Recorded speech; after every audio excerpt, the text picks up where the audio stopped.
Disons-le tout net, sans fonction, pas de métier, pas d'image, il n'y aurait pas de cours de la bourse, pas de moyen de se rendre compte que le niveau des océans augmente, les trains n'arriveraient pas à l'heure, on ne saurait pas quel temps il fait à Tombouctou, et bien d'autres choses encore.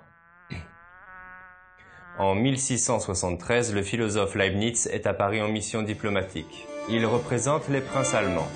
En fait, il passe son temps à discuter avec ses amis savants et le soir, il travaille sur la machine à calculer qu'il a mise au point. Une idée s'est logée dans les rouages de son cerveau. Comment mettre en relation deux ensembles? Ce qui intéresse Leibniz, ce sont les ensembles de nombres. Et les nombres, il y en a beaucoup. Comprendre comment on passe d'un ensemble à un autre. Quelle est l'opération, la transformation qui permet de passer d'un élément à un autre. Par exemple, de 4, comment j'arrive à 11? Je pourrais lui ajouter 7. Je pourrais aussi d'abord le multiplier par 2 et lui ajouter 3. Et si je ne prends plus 4, mais que je prends 5? Et si lui aussi je le multipliais par 2 et ensuite lui ajoutais 3?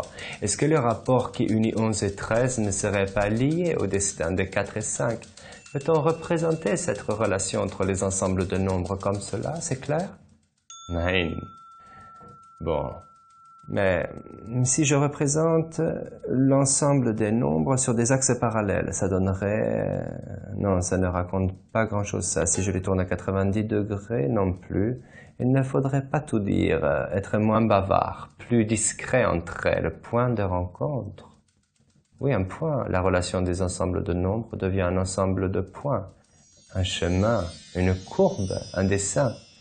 En bas, les points de départ sur l'axe vertical. Les points d'arrivée, on trouve les uns en fonction des autres. Oh!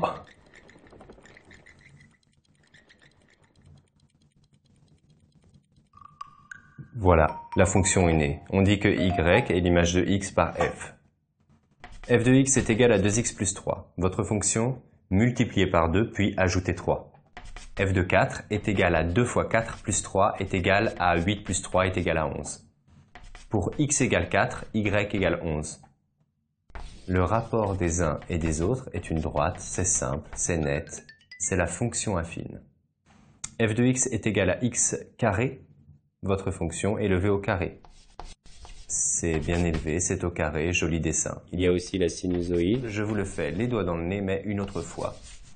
Retenons ceci. En réfléchissant à la mise en relation des nombres entre eux, Leibniz fabrique un mot, comme il fabrique sa petite machine, en tâtonnant, en dessinant, à l'intuition. En mathématiques, il faut savoir penser avec la main.